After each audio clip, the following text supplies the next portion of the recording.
Eu quero, antes de iniciar, cumprimentar aqui o ex-presidente Lula, que aqui está assistindo a nossa sessão, ao lado de vários ex-ministros, lideranças populares, lideranças sindicais, artistas, intelectuais. São todos muito bem-vindos a esse momento triste, infelizmente, mas histórico para o nosso país.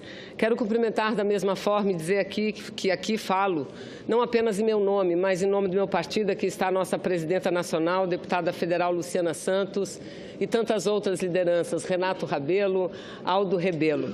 E dizer, senhora presidente, em primeiro lugar, que a senhora, quando foi eleita a primeira mulher presidente do país, a senhora deixou todas nós, mulheres brasileiras e do mundo todo, muito orgulhosas. Foi motivo de muito orgulho, senhora presidente. Mas motivo de orgulho para todos nós e todas nós também foi a sua administração.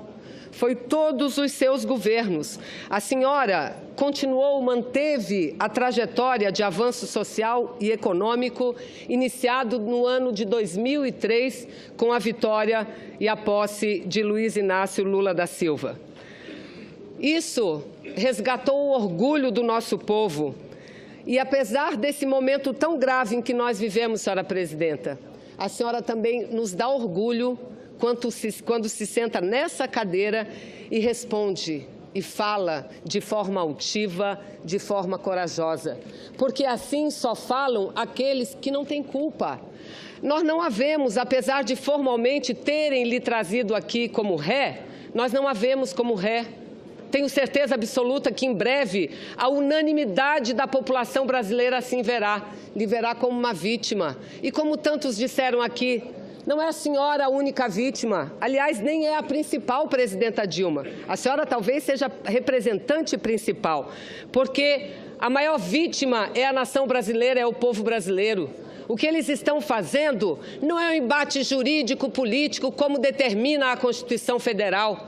A Constituição Federal prevê, sim, prevê o impeachment e prevê seus aspectos e análises políticas, mas não pode jamais andar dissociado o jurídico do político. Os dois elementos têm que estar impostos e, nesse caso, só há um elemento posto. E qual é esse único elemento posto? O elemento político, porque o jurídico não há. Não há. O presidente da República não cometeu nenhum crime de responsabilidade. Presidenta Dilma, presidente Lula, não fez nada diferente do que Vossa Excelência fez durante seu mandato, do que Fernando Henrique fez durante o mandato dele, seja nos decretos, seja no Plano Safra. E aí eles vêm aqui e mostram mapas. Então vamos mostrar mapas. Está aqui o Plano Safra, está aqui o passivo da União junto ao Banco do Brasil, vem desde 2000, e o Ministério Público disse isso. Ou há de se condenar todos desde 2000 ou ninguém. E mais uma questão, não é operação de crédito. Não era com Lula, não era com Fernando Henrique. Aí o relator roda e criou um prazo para poder justificar que empréstimo tem que ter prazo e aqui não tem. Criou o tal do prazo anastasiano. Nos decretos a mesma coisa. Eu pedi para imprimir bem grande. Escola de Zé Eduardo Cardoso, imprimir bem grande o que diz o artigo 4º.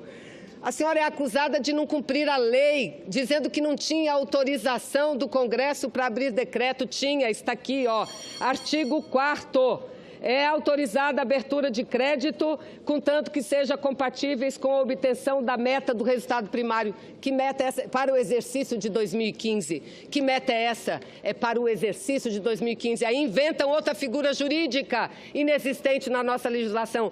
As metas bimestrais, quadrimestrais, as metas que a lei nunca falou. Mas, senhora presidenta, esse aqui é o embate político de quem perdeu nas eleições. E está aqui. Isso aqui é uma página do papel timbrado do PSDB que está formalmente dentro do processo. Por quê? Porque o PSDB pagou R$45 mil por essa denúncia. R$45 mil por essa denúncia. Que depois, no Tribunal de Contas... Silêncio, por gentileza. Silêncio, por gentileza. Senadora Graziotin, por gentileza, eu peço a Vossa Excelência que faça uma questão objetiva, senhora presidenta, para que nós nos mantenhamos dentro do curso que traçamos de comum acordo. acordo. Senador, está superado. Senadora Vanessa, com a palavra, descontado o tempo da nossa intervenção. Senhor presidente, por favor, cada um teve o tempo de falar livremente. Estamos no Parlamento da República. Senhor presidente, aqui nós vimos várias vezes, repetidas vezes, que a presidente cometeu estelionato eleitoral, que a presidente está sendo julgada por conta dos problemas da Petrobras. Isso não é verdade. Isso não é verdade. Agora, quando eu aqui venho e digo a verdade, aí aqueles que querem a saída da presidente Dilma, que ficam nervosos quando nós falamos em golpe, se levantam. Não falei nenhuma mentira, foi este partido aqui, PSDB, que pagou por esse processo e, infelizmente, teve ajuda de alguns membros do Tribunal de Contas da União. Mas, presidenta Dilma, eu pergunto a Vossa Excelência, quais, presidenta, os ganhos para o Brasil caso este Senado decida pela sua volta? E que falasse para todos nós, a senhora divulgou uma carta, que falasse de 2 pontos da carta, do pacto e do plebiscito, presidente. É a pergunta que deixo.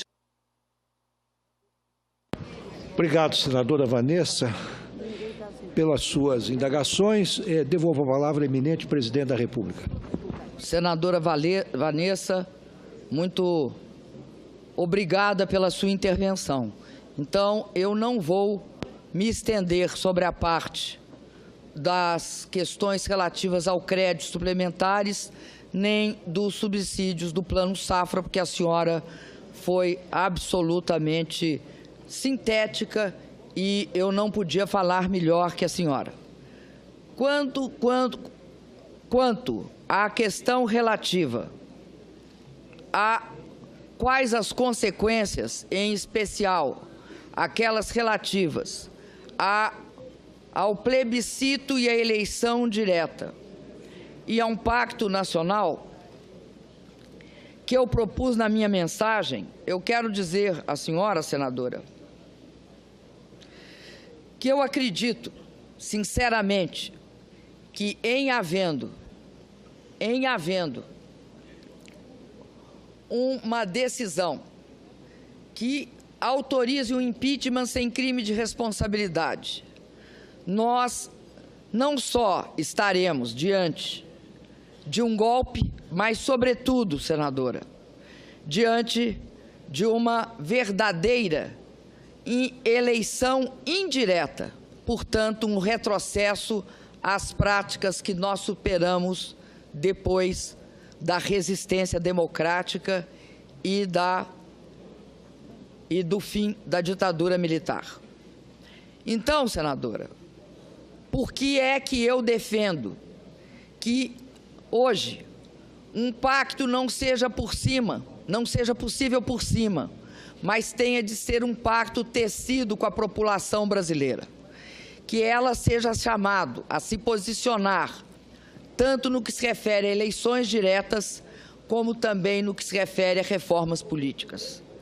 Por que, senador? Eu considero absolutamente difícil para todos os presidentes, não só para mim, mas todos os presidentes que virão no futuro, a governabilidade, quando esse país possui 35 partidos. Eu não sei se a estatística está atualizada, se já é mais de 35 partidos. Mas esse fato, junto com a fragmentação partidária, junto com todas as questões relativas à fidelidade partidária e à dificuldade que o povo brasileiro tem de reconhecer a sua representatividade política hoje, isso me leva a considerar a importância da reforma política. Quero crer, senadora, que esse seria uma das respostas que eu poderia dar à senhora. Quanto às demais que eu poderia adiantar, eu vou pedir à senhora para passar, uma vez que eu estou sendo um pouco repetitiva. E eu gostaria, então, de economizar o tempo dos senhores. Não que eu não me disponha a responder aquilo que os senhores quiserem, mas considerando essa observação que eu recebi. Muito obrigada, senadora.